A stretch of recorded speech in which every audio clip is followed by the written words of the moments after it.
Hola, bienvenidos y bienvenidas una semana más a Ciclismo Evolutivo. En el episodio de hoy tenemos la suerte de poder hablar con Xavier Arteche. Xavier es preparador físico en el Team Ineos y bueno, digamos que sus corredores, sus entrenados, tienen entre otras cosas un Tour de Francia, un Giro de Italia o unos Juegos Olímpicos.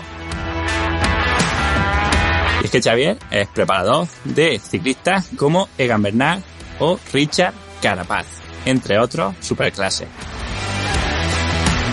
Y precisamente un poco de esto le vamos a preguntar, de cómo es su trabajo en el equipo Ineos, cómo trabaja con sus deportistas, en qué indicadores o en qué marcadores se fija a la hora de entrenar, a qué cosas le da más importancia en la preparación física o cómo preparar vueltas por etapas, entre otras cosas. Así que, sin más, os dejo con la entrevista.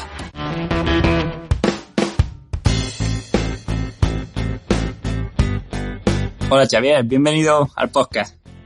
Muchas gracias, es un honor estar aquí. Bueno, pues, como te decía, el honor es mío. Desde luego que oye, que compartas un poco de tu tiempo, que además, por lo que vemos, pues, es bastante importante o bastante escaso para los podcasts con nosotros.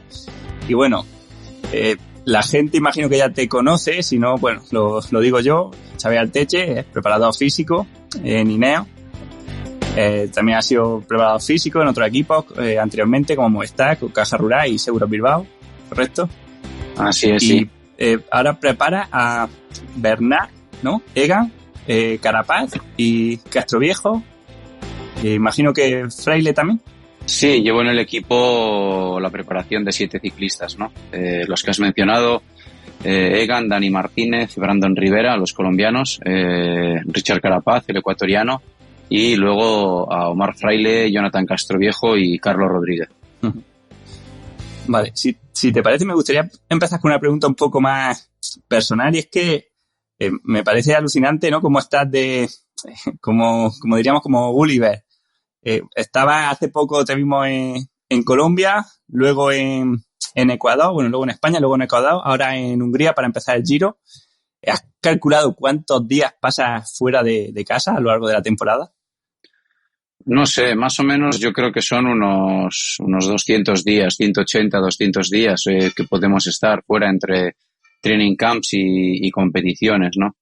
Es un poco, bueno, ya sabes que al final es importante estar en los momentos de entrenamiento más importantes y por otro lado en este equipo pues se considera que también es importante estar en las competiciones importantes de los líderes o bueno de los corredores más importantes que el preparador tenga, ¿no?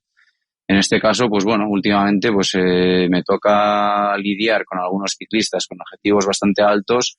Entonces, pues bueno, pues hay que estar un poco al pie del cañón, ¿no? Con corredores sobre todo como Egan o Richard, pues toca más un poco seguir la línea de trabajo que llevan de preparación hacia una grande vuelta y al final, pues bueno, pues evidentemente, aunque cada vez me cueste más, pues ello requiere ciertos sacrificios, ¿no? Y bueno, la verdad que esta última parte de la temporada, antes de llegar al Giro, sí que ha sido bastante movidita, ¿no? Uh-huh. Sí, imagino que no todo el mundo valdrá para estar tantos días fuera de casa y no sé si tienes alguna forma de gestionarlo, no sé, de alguna forma de sentirte un poco más en una rutina, que no sea cada día un poco un caos. Bueno, es un poco caos, como dices, ¿no? Al final es hacer la maleta, deshacer la maleta casi a diario, ¿no? Quizás cuando estás en un training camp estás más tranquilo, estás 15 días, 20 días, 10 días, lo que sea, concentrado en el mismo hotel normalmente y bueno, pues tienes un poco más tu espacio, ¿no? Aparte del entrenamiento, pues por la tarde charlas con los ciclistas, analizas datos, preparas el entrenamiento de los próximos días, hablas con los que están en casa, que igual tú estás en un training camp con ciertos corredores, pero también estás supervisando y preparando a los que están en otra parte del mundo, ¿no? Pero sí que las competiciones al final son bastante caóticas, ya que estás moviéndote mucho de aquí para allá y bueno, todo ese trajín de viajes, de horas de coche, de autobús que no se ve por la televisión, pues es un poco lo que más castiga, ¿no? Pero bueno, al final es lo que llevo haciendo toda la vida, ¿no? Desde que dejé la bicicleta con 20 años, pues ya me metí en este mundillo de lleno. Afortunadamente o desgraciadamente mi mujer me ha conocido así y así, pues bueno, lo ha aceptado, me apoya, que es muy importante también, ¿no? Tener el apoyo de la gente de casa que lo entienda, que no que lo entienda, sino que además te apoye, ¿no? Que bueno, que es tu trabajo y que es parte del trabajo, pues es muy importante, ¿no? Si no sería una carga extra y sería mucho más duro. Sin duda. Bueno, quería hacerte algunas preguntas de entrenamiento, pero también relacionado realmente con el entrenamiento. Es una cosa que a mí me parece ver a raíz de publicaciones que hacen tus deportistas, y es que me da la sensación de que gracias a estos viajes quizá también, ¿no? Pero veo una relación, por ejemplo, tuya con, pues bueno, con Egan o con Richard o con cualquiera, como de un amigo íntimo más que de un entrenador con un cliente, ¿no?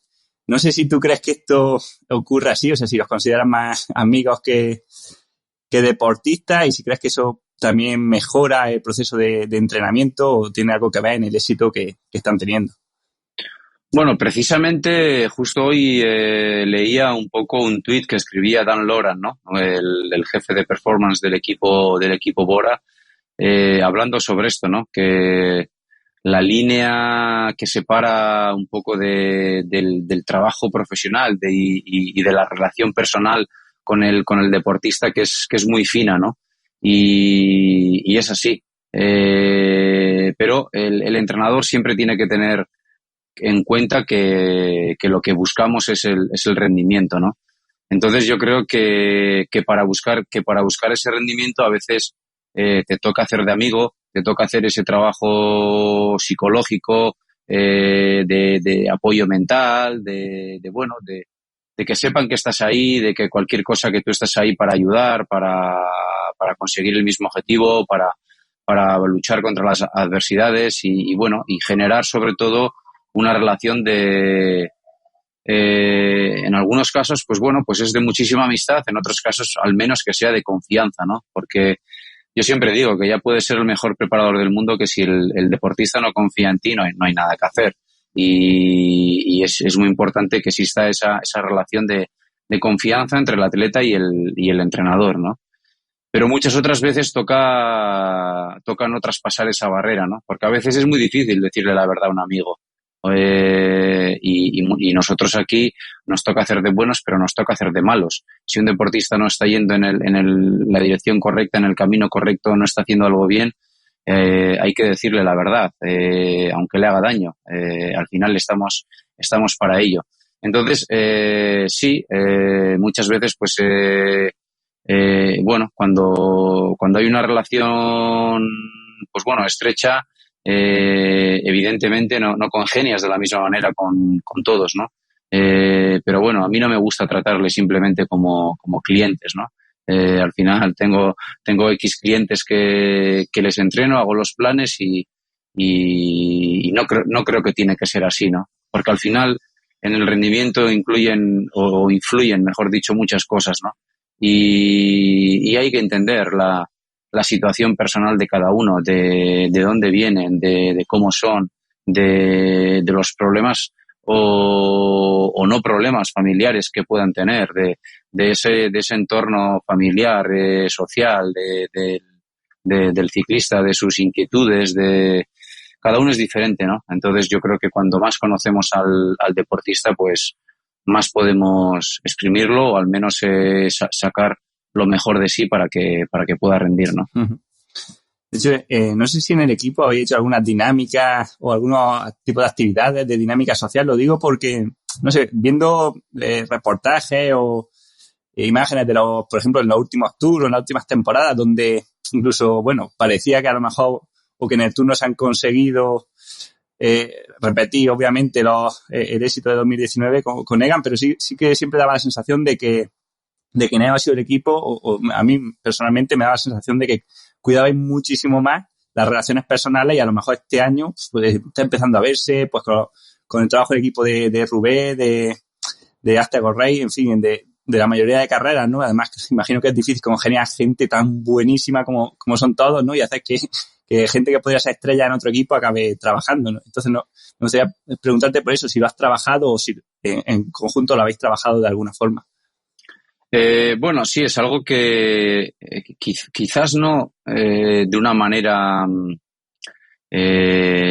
sé cómo decirte, totalmente enfocada hacia ello, ¿no? Pero como dices, es cierto que la relación de los atletas entre ellos, de los atletas con el staff, del propio staff, al final tiene que ser buena, ¿no? En 4 semanas que vamos a estar aquí entre Hungría e Italia van a surgir muchos conflictos personales entre los propios ciclistas, entre la gente del staff.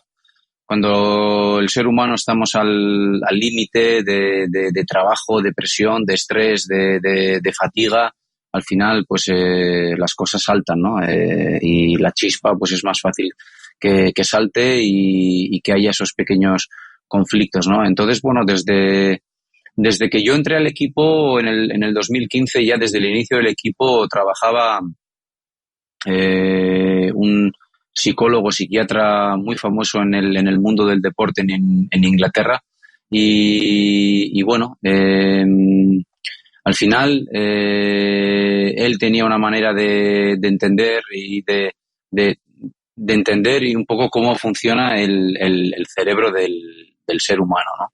Y bueno, él tiene una teoría y un libro muy famoso que es de Chimp Paradox y bueno, ahí explica un poco cómo reaccionamos, cómo hacer frente a este tipo de reacciones. Entonces yo creo que el equipo ha llevado siempre un poco esa manera de pensar, ¿no? Esa manera de actuar, de tratar de buscar la mejor manera de convivir entre nosotros, en que la gente esté mentalmente sana, por decirlo de alguna manera, ¿no? Y evidentemente pues hay conflictos y hay grupos de corredores en que la relación suele ser muy buena y eso se vive en el bus, en el ambiente, en el pelotón, en la carretera, y hay grupos que son más difíciles de gestionar y también se nota, ¿no? En el ambiente, en los resultados, en todo. No siempre es todo de color de rosa, pero yo creo que el equipo sí que hace un pequeño esfuerzo en ello.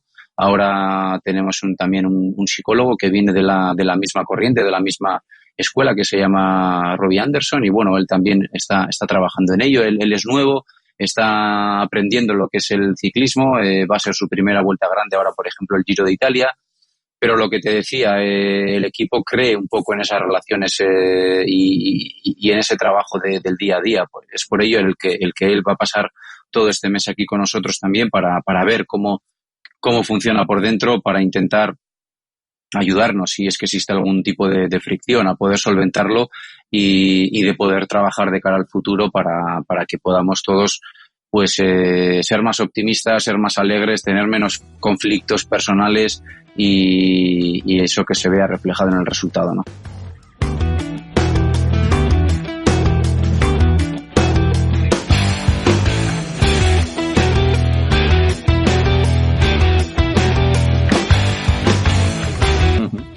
Sí, vamos a ir entrando un poco más en entrenamiento, pero hay una cosa que me llama la atención o me gustaría saber, y es que entiendo que, bueno, al final soy un equipo multidisciplinar donde tenéis nutricionistas, fisiólogos, psicólogos, médicos, fisios, y quizá no todos los profesionales o digamos, dentro de un corredor, quizá cada profesional puede tener una visión o querer trabajar cosas diferentes, pero luego eso hay que, digamos, integrarlo dentro del plan del corredor para que no sea un poco una locura. Entonces, digamos que haces tú como de intermediador o de conector de todos estos profesionales y llevas ese conocimiento o esas cosas que se quieren hacer o intervenir al deportista, o es un poco que el deportista habla con su nutricionista, habla con su psicólogo, habla contigo.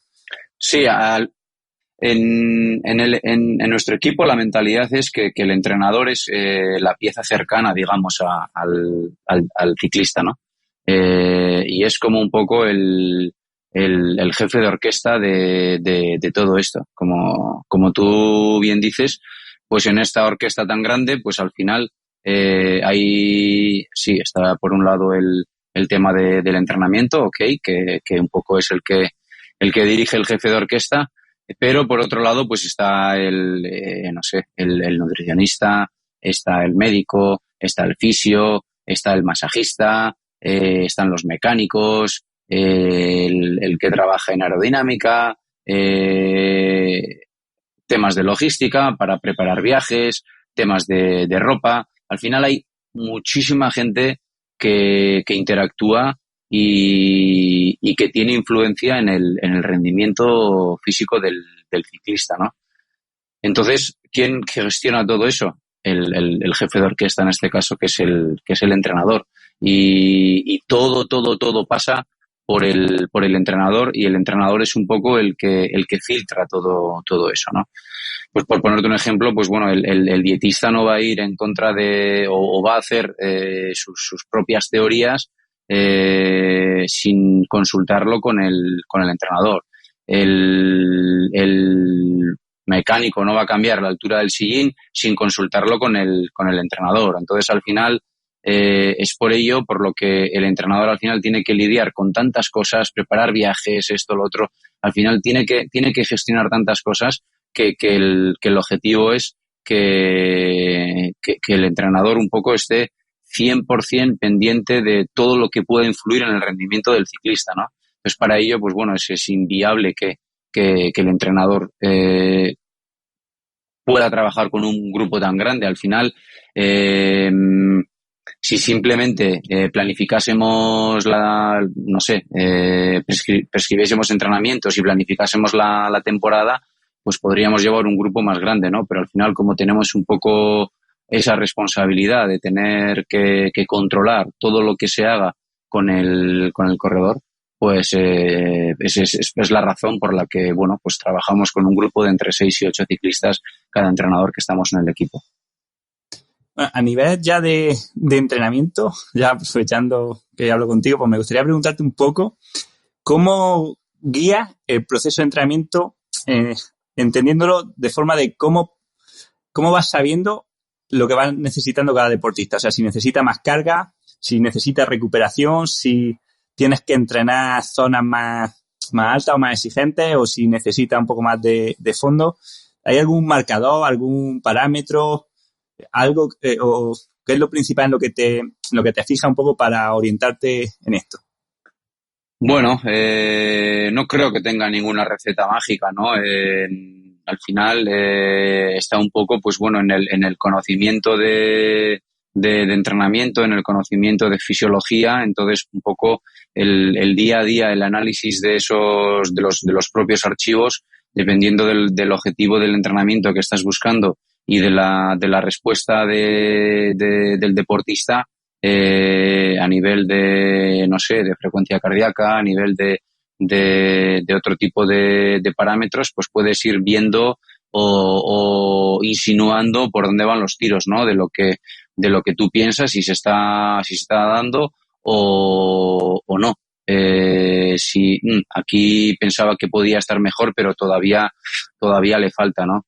Por otro lado, yo creo que el feedback del propio corredor es un dato muy, muy importante. Una cosa es lo que nos diga el Training Peaks, el WKO o lo que quieras, pero para mí ese contacto verbal con el ciclista no es simplemente que te pongan una escala de Borg de cómo se siente o qué es lo que le ha parecido el entrenamiento, ¿no? Profundizar un poco más, hacer una serie de preguntas que tú quieres saber y él muchas veces pues sin que tú le preguntes te lo va a contar, ¿no? Y una vez que ya el corredor se va conociendo, va sabiendo cómo responde su cuerpo también, ya indudablemente ya te llama, te cuenta, te dice y bueno, ahí para mí esa información es súper importante, ¿no? Sí, será una información no muy objetiva, o llámale como quieras, pero para mí es vital. Y por otro lado, yo un poco para ver cómo va lo que pienso que debería de ir, diferentes zonas metabólicas, umbrales, recuperaciones, pues sí que utilizo pruebas de lactato en campo, ¿no? Para mí es un parámetro bastante fiable que bueno, que me da una información muy útil y fiable. Creo que bueno, que evidentemente, pues como el resto de parámetros, es un parámetro más, no es una ciencia exacta. El propio lactato puede estar influido por varias cosas, por alimentación, por cualquier otro tipo de variable. Pero bueno, a mí, ya te digo, me ha funcionado. Hago test de lactato en campo periódicos en momentos que yo considero que son importantes, incluso justo antes de venir a una vuelta grande, a una carrera importante. Bueno, tengo ya mis referencias previas, ¿no? Con el propio ciclista, con otros ciclistas, y dependiendo de cómo veo que están, pues sé que si llegamos bien, si nos falta un poco, y todo eso también puede influir en la táctica que luego tú vas a utilizar, ¿no? Si consideras que estás bien, pues puedes quizás ser más agresivo desde la primera semana de una vuelta grande. Si consideras que, bueno, sí, estoy bien, pero me falta un poco, igual, bueno, intento minimizar pérdidas y vamos a ver si llego al 100% la última semana. Pues bueno, al final vas viendo cosas, ¿no? Entonces, es un poco esa información del día a día, evidentemente es un análisis diario, la experiencia personal, lo que el corredor te dice y bueno, pues luego pues intentar tener las máximas métricas posibles para tener un poco una visión general y meter todo en un saco, y con la propia experiencia que tiene el entrenador, pues sacar conclusiones o intentar que las conclusiones sean lo menos erróneas posibles, ¿no? Si me gusta lo que dices, yo creo que la mayoría de gente cuando piensa en entrenamiento de ciclistas Pro Tour, y ya especialmente en equipos más potentes como Ineos, creo que se imaginan pues a deportistas cyborgs, ¿no? O robots con aparatos que midan todas las constantes vitales y un programa que diga automáticamente cuánto entrenamiento tienen que hacer y qué estado están. Y bueno, al final, por lo que dices, pues veo que sigue siendo todo pues un poco también una especie de ciencia, pero también el arte necesario, ¿no? De ajustar uno personalmente la carga a lo que el deportista va sintiendo, ¿no? Como que al final sigue habiendo esa parte humana, ¿no? De que esto no es tan fácil, ¿no? Así es ciencia aplicada al alto rendimiento, ¿no? Pero cuando hablamos de ciencia aplicada, pues hay que aplicar a la realidad de la situación, y la realidad es la que es, que llega a ser similar a entrenar a un ciclista que está para ganar el Tour de Francia o un ciclista que tiene que disputar ahora la Vuelta a Bidasoa, ¿no? Entonces, pues bueno, al final yo creo que el cambio no es tan grande, o no, yo no entreno de una manera tan diferente a la que, evidentemente, ahora tengo más herramientas, más recursos, pero la manera de entrenar es un poco similar a la que entrenaba cuando estaba con los chicos del Seguros Bilbao, ¿no? Entonces, en ese sentido, tampoco hay que pensar que porque estés en un Ineos o trabajando con este tipo de gente, bueno, haya que trabajar de una manera diferente. Y luego sí que te voy a decir muchas veces, para mí un error que no sé, quiero decir cometen, creo que yo no lo cometo por lo que veo, ¿no? O igual quizás no es un error, pero algo que yo no hago, por ejemplo, que siempre me pregunta la gente, ¿qué haces? Pues algo que yo no hago es casi pedirle al ciclista que te haga un test diario, ¿no? Veo mucha gente que por ahí, no, vamos a hacer un test de 3 minutos a tope, de 5 minutos a tope, 1 minuto a tope, 20 minutos a tope, para tener esos datos y para que la curva de potencia quede muy bonita y tengas tus mejores registros y todo. Yo en ese sentido sí que no soy tan, bueno, por lo menos creo que mis ciclistas lo agradecen, ¿no? No ser tan, intentar estar buscando esos números tan buenos y tener una curva de perfil de potencia tan bonita antes de una carrera importante, ¿no? Para mí el entrenamiento es entrenamiento y el rendimiento hay que darlo en carrera. Entonces, no sirve de nada que tú tengas tus mejores registros en entrenamientos, ¿no? Quizás algún día sí, estás haciendo un test y consigues unos datos brillantes, ¿no? Pero eso no quiere decir que luego en carrera lo vayas a conseguir, por diferentes factores. Porque al final la carrera es la carrera, es un medio completamente diferente. Esos datos pueden estar conseguidos cuando tú has hecho un calentamiento de 30 minutos o 40 minutos, pero eso no quiere decir que al final de carrera, una etapa de 4.000 metros del Giro de Italia de la última semana, cuando tengas que subir el Fedaya y te estés jugando la carrera, no vas a ir a esos vatios que tú estabas entrenando en casa, ni mucho menos. Entonces eso sí que creo que es importante, que el que el entrenador no tenga que pedirle al ciclista que esté continuamente testándolo para saber exactamente cómo está el ciclista, ¿no? Yo creo que un entrenador tiene que tener el conocimiento suficiente para saber, estamos trabajando esto, estamos buscando esto, entonces intuyo que mi ciclista está a este nivel, aunque no haga el test. El test ya vendrá el día de competición cuando le pongas un dorsal. Sí. Exactamente, que entrenar para las competiciones y no para el entrenador, no ser esclavo de programas, que al final es lo que acaba siendo mucha gente, ¿no? Porque, y además que tú lo sabes, bueno, tú lo sabes mejor que yo, que cada test que haces, si es de verdad a tope, deja un desgaste mental importante que a lo mejor luego te falta esa motivación o esa energía mental el día importante. Aprovechando también lo que decía antes, ¿hay alguna cosa ahora, sabes, que hayas cambiado o que sepas o que digas, cuando empecé creía en esto, ¿vale? No sé, una metodología, un entrenamiento, algo que hayas tenido que desterrar o que hayas aprendido a hacerlo al contrario porque te funciona mejor? No sé si hay algún ejemplo de algo que hayas cambiado en estos últimos 10, 15 años. Bueno, yo creo que seguramente habré cambiado muchas cosas, ¿no? Al final pienso que todos evolucionamos y vas continuamente intentando mejorar, y seguramente habré cambiado muchas cosas. Yo creo que nada drásticamente. Evidentemente me he equivocado y yo sé que a principio de año, al principio de mi carrera como entrenador, me equivocaba bastante. El no respetar, sobre todo al principio, el no respetar los descansos, el querer apurar el estado de forma hasta que el ciclista caía al precipicio y ya era difícil ya gestionar la temporada, pues evidentemente pues cometí mis errores y fui aprendiendo, ¿no?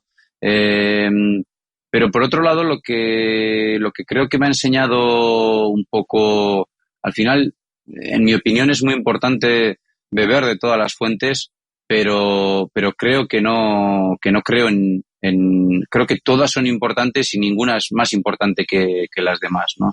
Al final, cuando yo veo, fisiólogos, entrenadores, gente de ciencias del deporte, que cada uno casi lleva etiquetado un sistema de entrenamiento una manera de trabajar, ¿no? Entrenamiento, una programación clásica, o el entrenamiento polarizado, o la periodización inversa, o esto o lo otro. Yo creo que eso en realidad no existe. Al final, la realidad es totalmente diferente. Tú puedes planificar muchísimas cosas, pero por ejemplo, por ponerte un ejemplo, Egan Bernal, el año que ganó el Tour de Francia, estaba preparando el Giro de Italia. 4 días antes del Giro, el último entrenamiento que estábamos haciendo en Andorra, se cae, se rompe la clavícula y ¿dónde está toda la planificación inicial de principio de año, ¿no? Entonces, en la temporada te da muchísimos cambios. Y un entrenador, pues en cada momento tiene que tener todos los recursos, todas las herramientas posibles para aplicar diferentes, quizás en cada momento de la temporada, diferentes maneras de trabajar o métodos de periodización, de planificación y de entrenamiento, ¿no?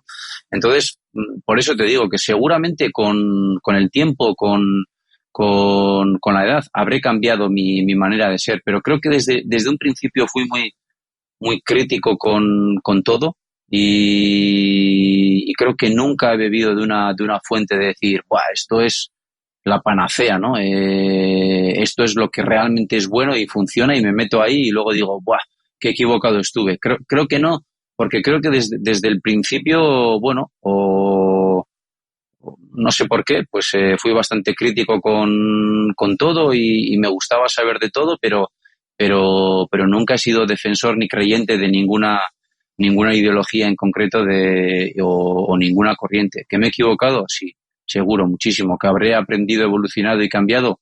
También, pero creo que bueno, que en eso está un poco la experiencia también, ¿no? Y por otro lado, también el tiempo yo creo que me ha hecho ver que bueno, que diferentes caminos pueden llevar al mismo sitio, ¿no?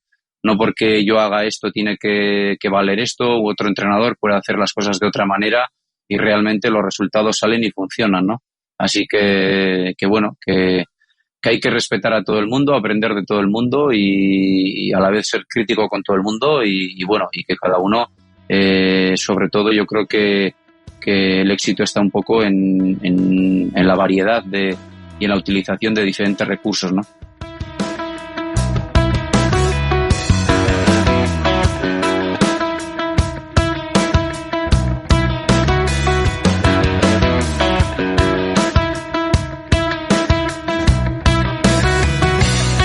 Qué interesante, conforme te escuchaba, me recordaba que, bueno, ahora hay un paradigma por el que me ha interesado bastante últimamente, que es la visión de la complejidad en el deporte, y lo que tú dices es que es precisamente lo mismo que se postula aquí, ¿no? Que el organismo no solamente que tiene muchísimas partes y todo influye, sino que al responder como un todo a cualquier estresor, pues no podemos tener respuestas claras, ¿no? Y es verdad que tú lo habrás visto, ¿no? Que muchas veces, viéndolo desde perspectivas aisladas, ¿no? Pues decimos, bueno, si hago este entrenamiento voy a conseguir tal adaptación, ¿no? Y parece como que fuese muy sencillo en la teoría, ¿no? El preparar una vuelta de 3 semanas o estudiar las demandas de cada etapa, de cada recorrido, pero cuando vas a juntarlo, corrígeme si me equivoco, pero creo que al juntarlo es donde está el problema, ¿no? Y por eso no es tan fácil ni dar recetas, ni tener las cosas claras y hay que ir casi día a día, ¿no?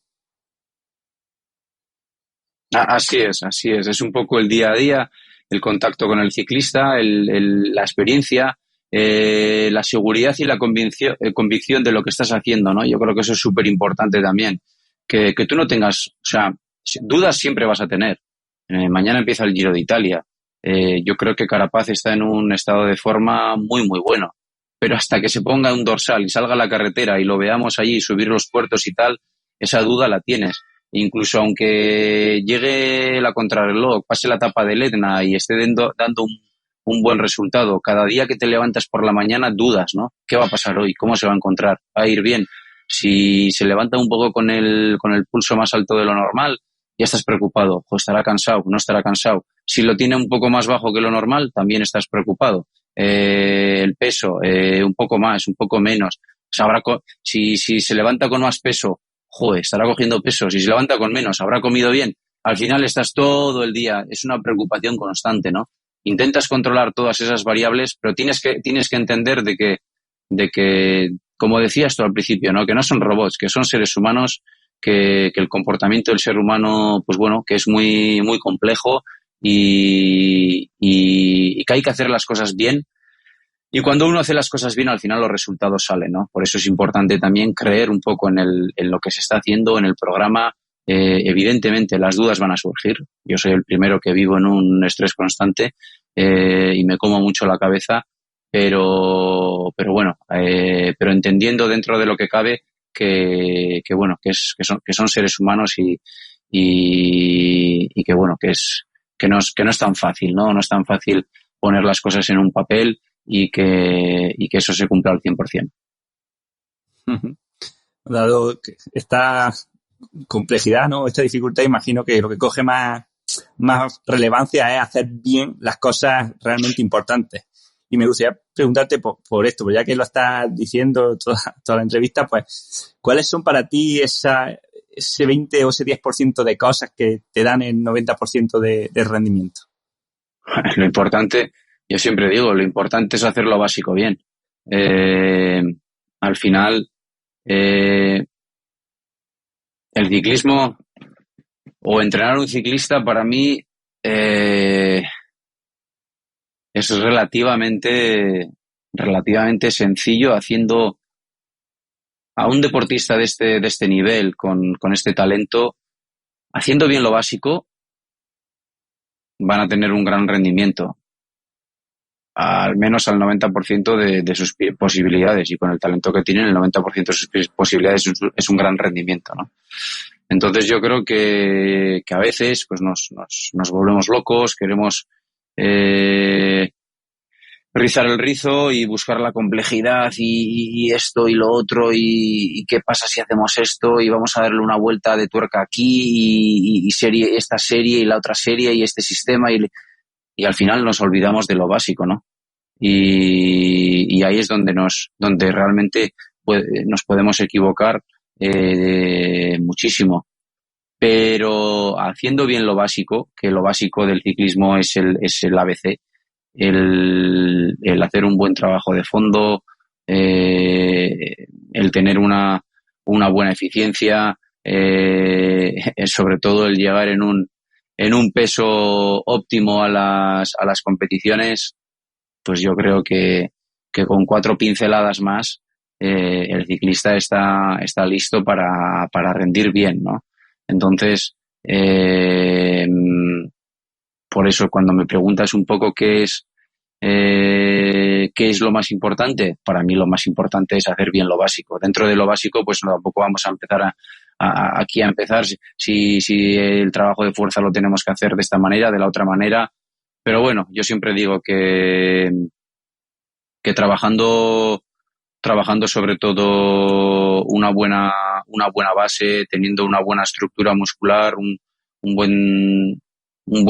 hacer un buen trabajo de fuerza, que el ciclista esté en un peso correcto y bien alimentado, pues un poco los pilares para que el deportista rinda bien, ¿no?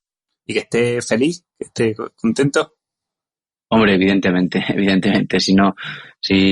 claro, al final también, pues eso, que esté feliz, el de la parte psicológica es fundamental, ¿no? Y luego, pues bueno, pues hay otra serie de limitantes, ¿no? Pues la salud, bueno, el tema del material, pues hoy en día también cobra una gran importancia, ¿no?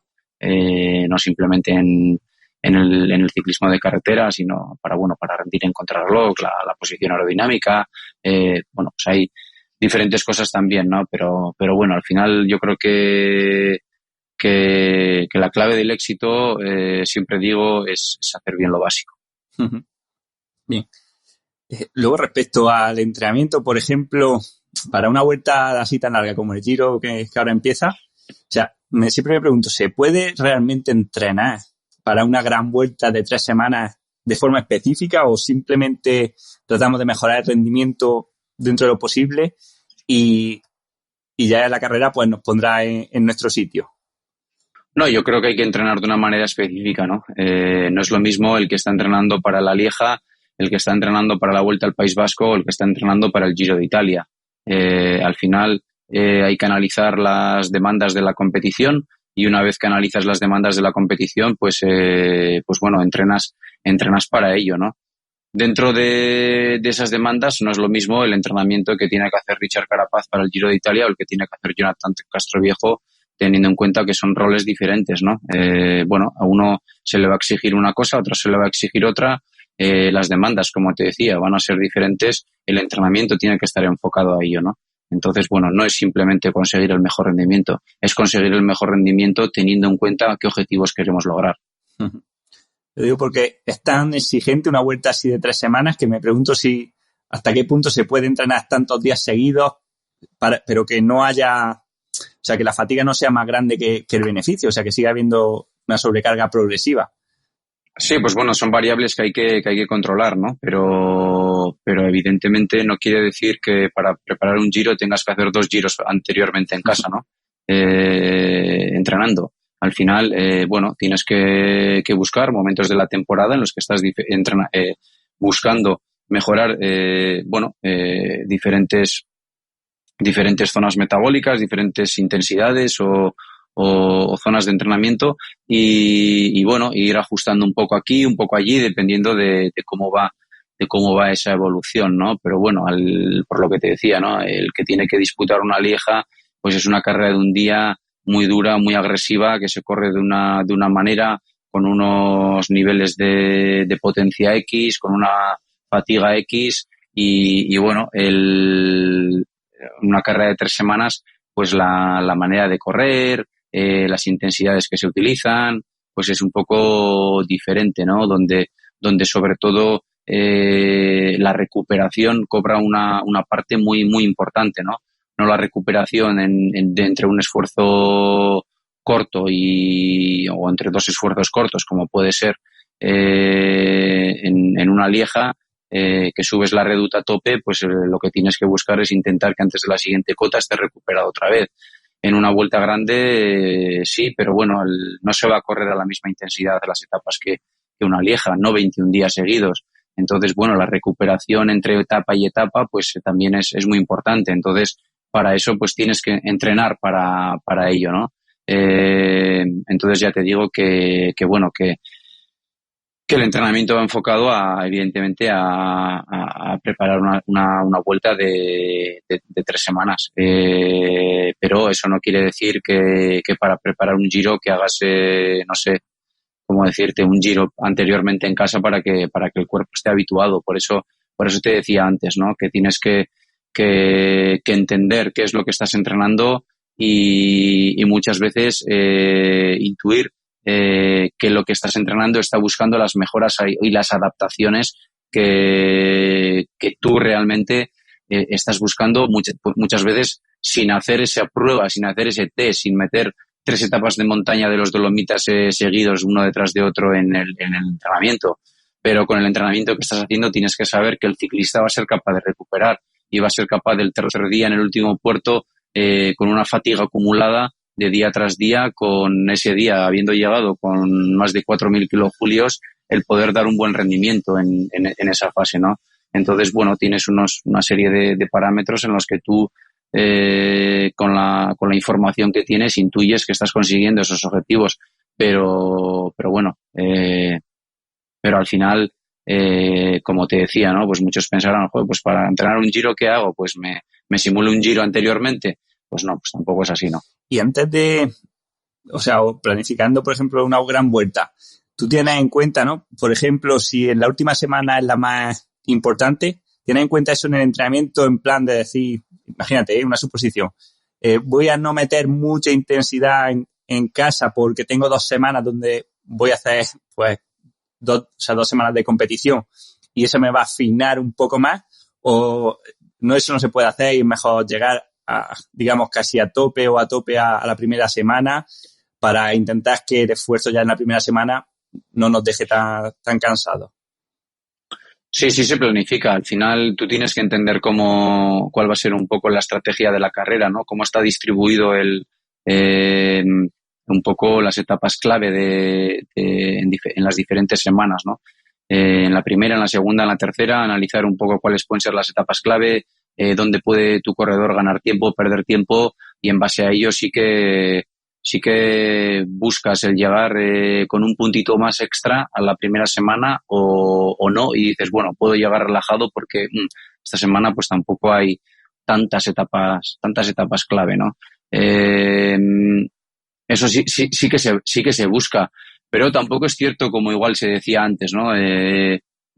No sé, yo antes sí que escuchaba, ¿no? Es importante no llegar al 100% a la salida, llegar al 90% y con 1 kilo más y luego vas afinando según va pasando el Grand Tour y llegar bien al final.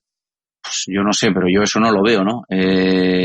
Porque la exigencia es tan alta, la competitividad es tan alta que bueno, que yo tampoco sé calcular si el ciclista está al 90, al 100, al 98, al 85. No soy tan listo para eso como cuando escucho a la gente hablar, ¿no?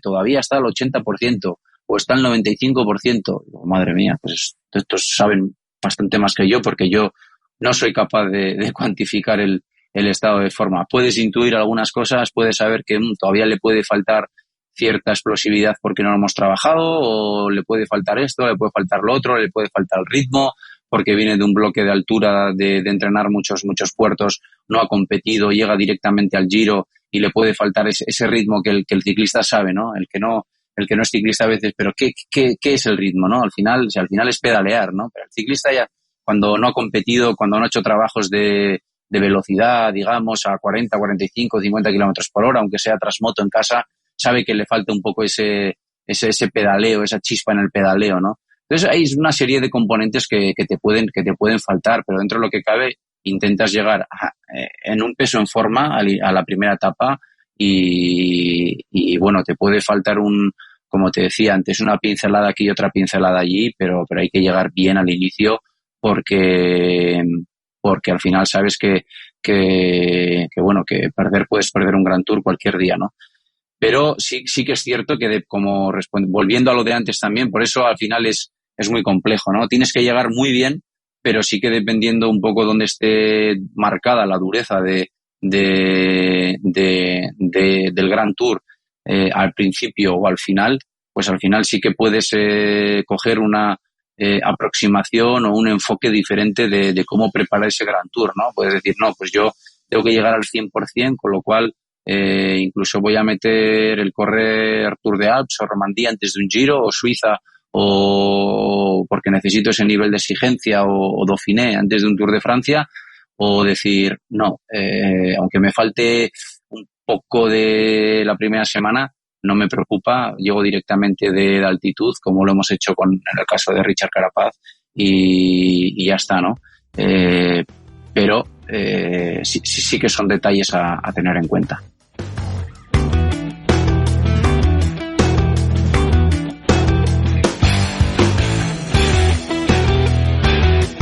Sí, cada vez parece que vemos más corredores que no compiten antes de un Tour o antes de un Giro y van directo, ¿no? Y a lo mejor lo que tú dices, que aunque les falte un poco de ritmo de capacidad de salir a los ataques la primera semana, pero bueno, si no es muy fuerte, pues la cosa cogerán para la tercera. Y, ¿sabes? Me gustaría saber, tú ahora que estás en carrera, tú eres capaz de, o vas analizando de alguna forma qué potencia o qué puntos débiles puedes encontrar en los rivales, o cuando vas analizando los archivos de tu corredor y entras tú dentro de la táctica, o sea, entras tú dentro del juego de decir, oye, creo que tal corredor es débil en estos esfuerzos o a estas altitudes o a estas temperaturas, o tu punto fuerte es este. O sea, ¿entra ya eso dentro de la estrategia o no podemos llegar todavía a tanto? Sí, evidentemente, para eso estamos los entrenadores en competición también, ¿no? Porque somos los que mejor conocemos a nuestros ciclistas y porque podemos dar esos consejos, ¿no? Yo no sé, si una etapa termina por encima de los 2.000 metros y sabes que tienes un ciclista como Richard que viva a 3.000 metros y bueno, que puede ser un punto fuerte, pues dependiendo qué rival esté ahí en la general y si tienes un poco de experiencia, ¿no? De que, pues cuando en las etapas que hemos pasado de 1.800 ha sufrido, no ha sufrido, o este tío sufre con los días de frío y de lluvia, pues oye, pues podemos aprovechar esto, podemos aprovechar lo otro, cómo podemos ganar la carrera, si nos interesa, no sé, poner un ritmo fuerte, provocar cambios de ritmo, porque nuestro ciclista tiene ciertas habilidades hacia una manera de correr o de otra, pues todo eso evidentemente entra en juego. Los entrenadores hablamos con los directores y los directores son un poco los que montan la estrategia con bases fisiológicas, evidentemente, ¿no? Entonces, pues bueno, en ese sentido nuestro equipo sí que se escucha mucho al entrenador. Uh-huh. Bueno, pues genial. No sé ahora a quiénes ves como principales rivales de Richard en el Giro, y si nos puedes contar un poco dónde crees que pueden flaquear. Hombre, dónde pueden flaquear es difícil saberlo, ¿no? Al final sería muy atrevido, ¿no? Yo creo que bueno, que ya han demostrado corredores como Simon Yates, Dumoulin, Almeida, Miguel Ángel López, Hindley, Kelderman, muchos corredores, Hugh Carthy, muchos corredores que están aquí en el Giro, son corredores que ya han hecho podium o entre los 5 primeros en grandes vueltas, ¿no? Hay Mikel Landa, Pello Bilbao, hay un ramillete bastante amplio de corredores que hemos visto que llegan en un nivel de forma muy bueno y que son capaces de estar ahí, ¿no? Evidentemente, pues bueno, cada uno tiene sus virtudes y sus defectos como los tienen nuestros líderes y es difícil saber exactamente, ¿no? No puedes llegar a esa capacidad de conocimiento, pero bueno, hay corredores, no sé, como en el caso de Landa, que se puede defender muy bien en condiciones extremas de frío, ¿no? O gente como Pello Bilbao, que es muy buen bajador, Miguel Ángel López, que han conseguido grandísimas victorias cuando había mucha altitud. Yates, sabemos un poco la explosividad que tiene, Dumoulin, que va a marcar la diferencia en contrarreloj.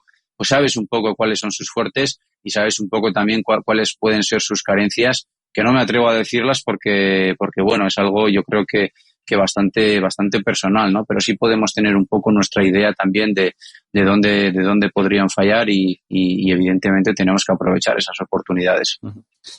Al igual que el resto estará pensando lo mismo con nosotros. Sí, seguro. Bueno, va a ser interesante. Además, el podcast lo publicaremos durante la edición del Giro, o sea que quizá algo de esto veremos a ver cómo va la cosa cuando esto salga a la luz. Y ya, bueno, no te quiero quitar mucho más tiempo, pero sí que había una pregunta que me gustaría hacerte, aunque fuese para terminar, y es que, por ejemplo, Egan creo que ganó el Tour con 22, 23 años, o sea, súper joven.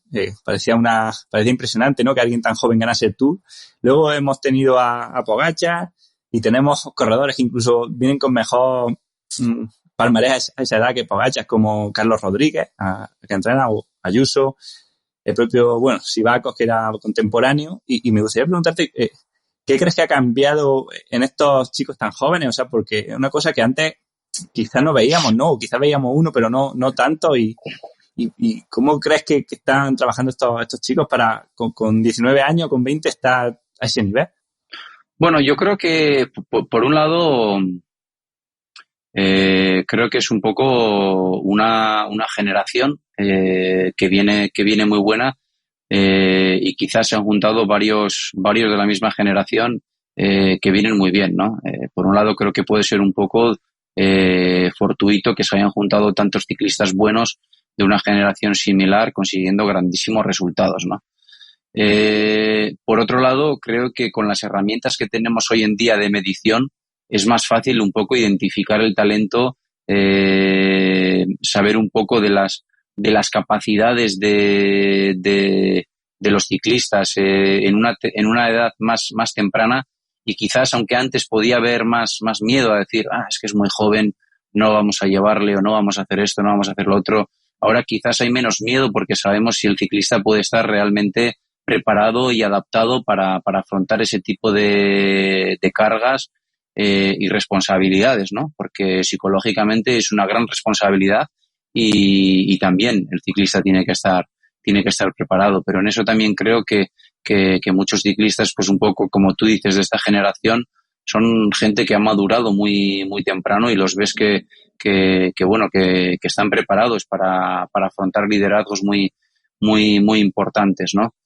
Y bueno, yo creo que es un poco eso, ¿no? Porque por otro lado no hay que olvidar que deportistas de altísimo nivel, los que realmente han conseguido grandísimos resultados en el mundo del deporte y en el ciclismo también, han sido maduradores bastante tempranos. Ahí tenemos el caso de, sin ir muy lejos, el de Miguel Indurain, que ya siendo muy joven ya fue campeón de España, ya estuvo en el podio de la Vuelta, si no me equivoco, siendo muy joven y ya consiguiendo resultados muy importantes, ¿no? Siendo profesional muy joven y a un alto nivel. Lance Armstrong, si no me equivoco, con 20-21 años, luego tuvo problemas de salud, pero cuando volvió muy fuerte, pero ya fue campeón del mundo en Oslo, si no me equivoco.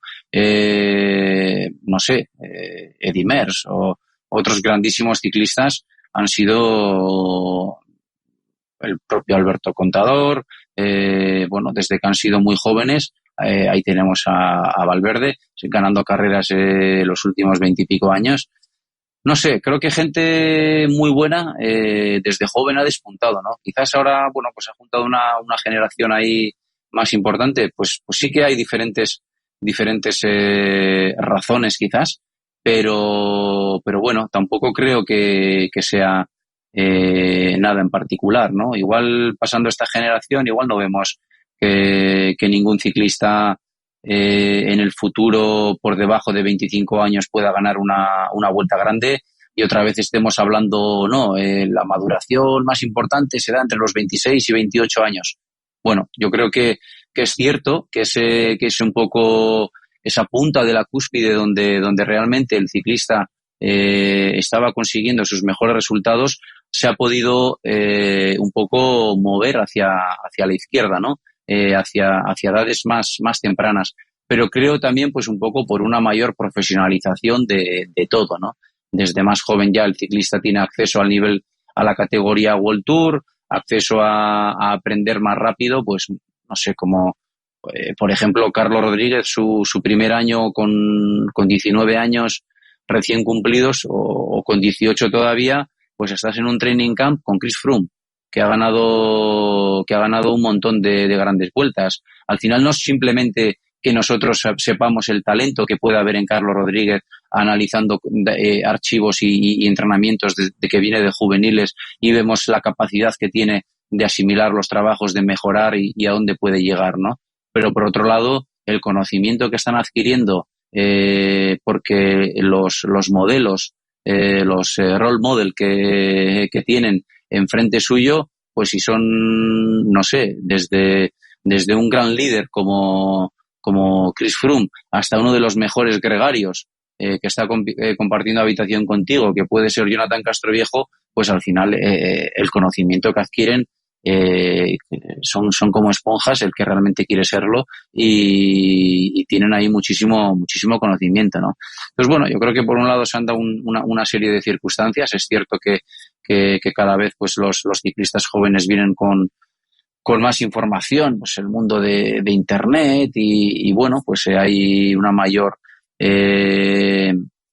absorción de información y de conocimiento, pero bueno, creo que talento siempre ha existido, existe talento y existirá, ¿no? Pero no tenemos que volvernos locos, en mi opinión, con querer quemar etapas, con querer adelantar etapas y con querer hacer que ya los juveniles den el paso al campo profesional lo antes posible, y que quieran estar disputando carreras con 20, 21 años en profesionales, o un amateur que está, no sé, con 22, 23 años todavía en el campo amateur, como ahora sucede que ya se sientan que son viejos, que se les ha pasado el arroz y que ya no tienen ningún tipo de posibilidades de pasar a profesionales y abandonen la categoría, ¿no? Yo creo que al igual que han llegado estos chavales, pues bueno, con un grandísimo nivel, que cada uno tiene su momento de maduración, y que hay espacio para todos, los maduradores tempranos, los maduradores normales, digamos, y los tardíos, ¿no? Al final eso ha existido y va a existir en el futuro. Qué bueno que diga esto, ¿no? Porque al final, claro, cuando un amateur de ahora, un sub-23, se compara con Carlos o con Ayuso y dice, joder, este ya está en profesional y yo aquí de tercer, de cuarto año, bueno, al final lo que importa es que lleguen, ¿no? No que sea el primero en llegar. Exacto. Muchísimas gracias. No sé si querría o podríamos dar un consejo a quien nos escuche de 20 o 30 segundos de resumir cuál ha sido tu filosofía, si te ves cómodo haciéndolo, y si no, pues lo dejamos aquí. No, yo creo que ya te lo he dicho, ¿no? Yo creo que mi filosofía es hacer lo básico lo mejor posible. Creo que soy una persona que intento simplificar las cosas y exponerlo de manera simple, que el corredor lo entienda, lo acepte, estemos de acuerdo y vayamos para adelante, ¿no? creo que es la base del éxito y en muchas facetas de la vida, pero sobre todo en el entrenamiento, ¿no? Siempre digo lo mismo y puede resultar un poco repetitivo, pero para mí la clave del éxito es hacer bien las cosas básicas. Genial, pues creo que ha quedado clarísimo y al final es lo que hay. Pues muchísimas gracias, Xavier, por compartir un rato de tu día con nosotros y estamos en contacto. Muchísimas gracias a ti. Hasta cuando quieras.